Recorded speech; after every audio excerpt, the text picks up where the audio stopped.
Assalamualaikum warahmatullahi wabarakatuh. Selamat siang dan salam sehat buat kita semua. Pada kesempatan kali ini kita kembali di mata ajar keperawatan Medikal Bedah 1 Prodi D3 Keperawatan Stikes Pancabakti Bandar Lampung. Pada kesempatan kali ini kita akan membahas tentang bagaimana melakukan asuhan keperawatan postoperatif atau apa saja yang harus dievaluasi perawat pada kondisi postoperatif.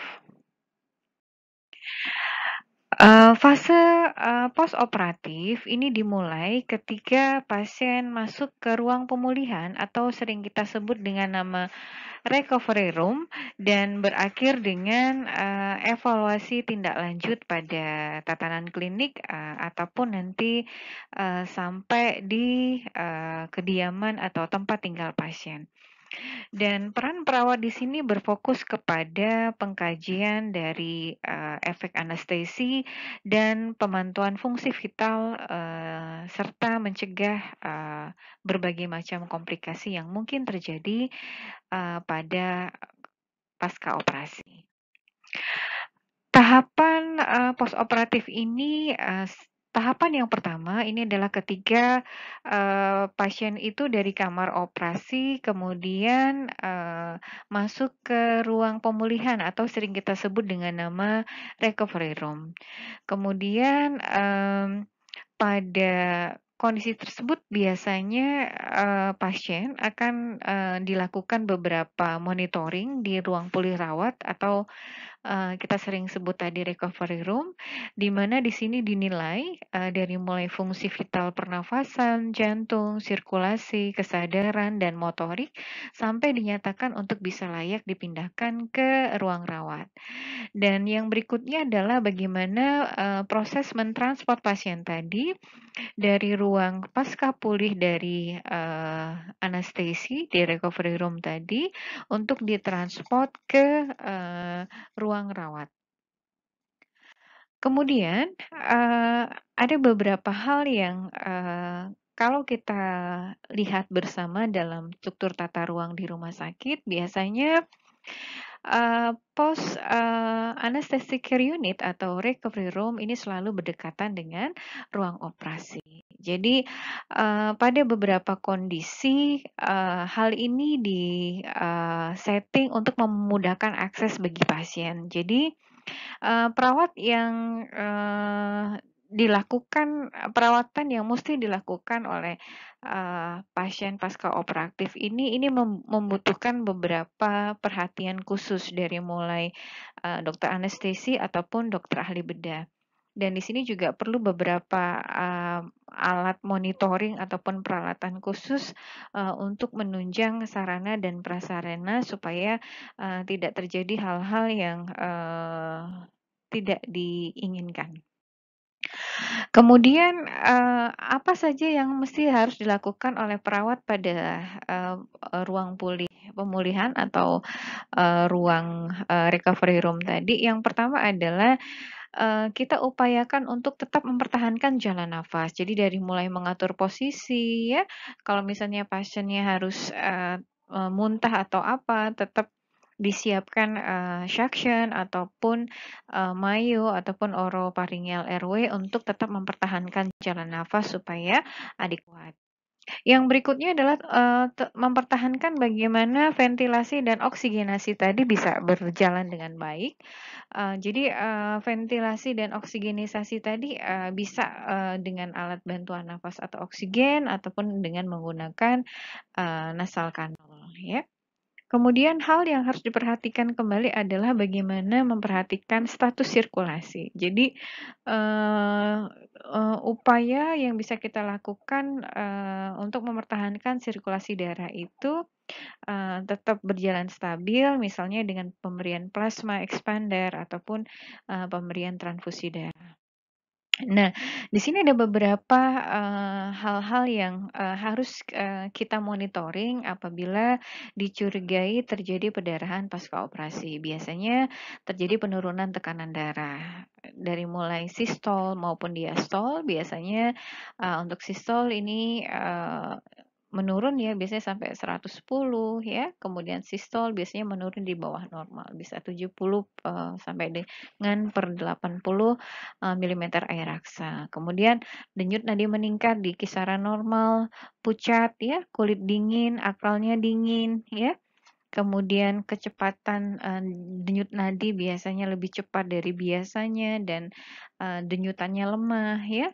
Kemudian tekanan darah, pernafasan meningkat ya, urinnya menurun ya, normalnya biasanya 0,5 sampai 1 cc per kilogram berat badan per jam ya.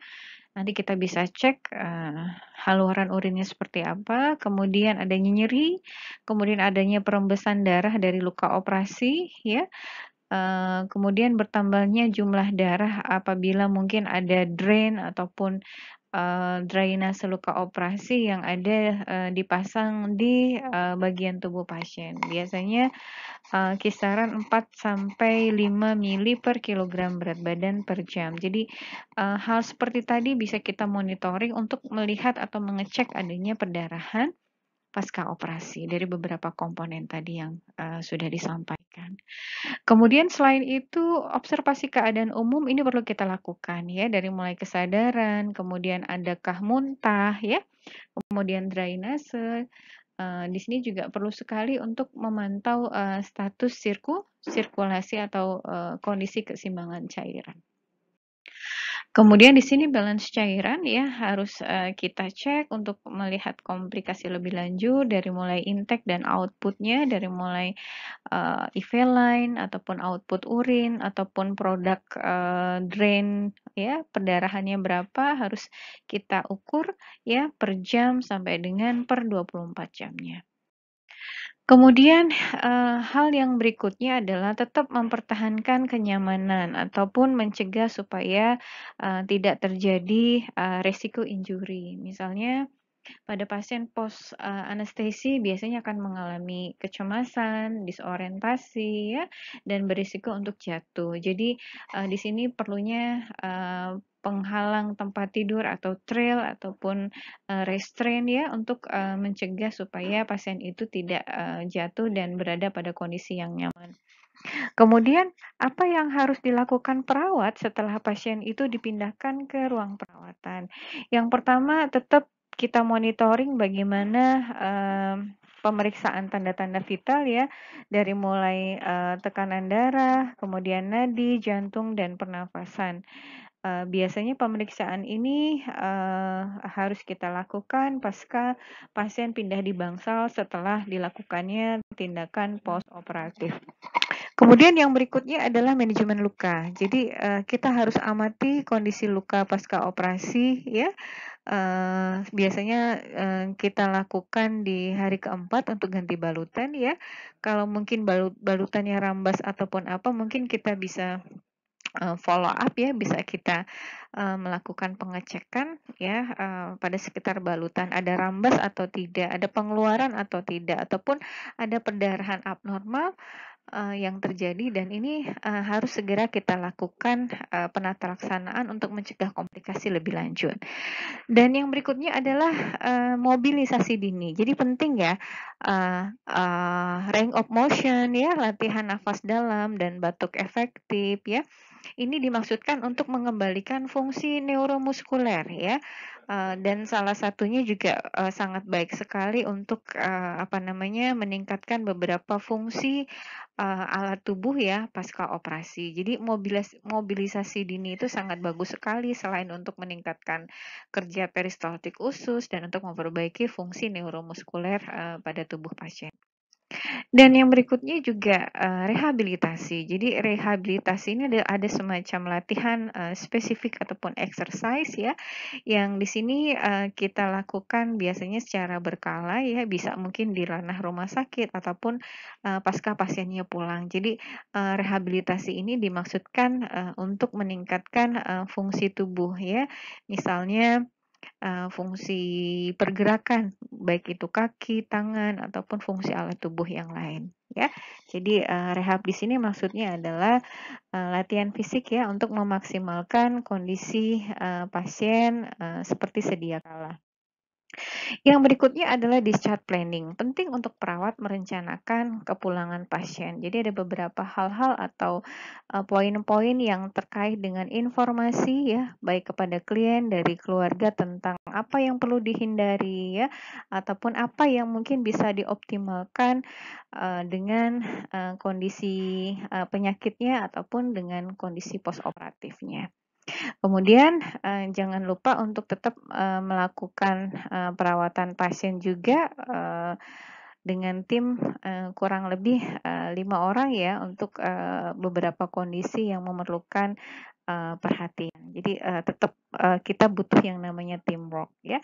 Jadi itu yang bisa Bu Dewi sampaikan untuk, bagaimana melakukan asuhan keperawatan dan beberapa poin evaluasi yang bisa kita lakukan di kondisi pasca operasi. Mudah-mudahan bermanfaat. Ibu Dewi akhiri, wabillahi taufiq wal hidayah.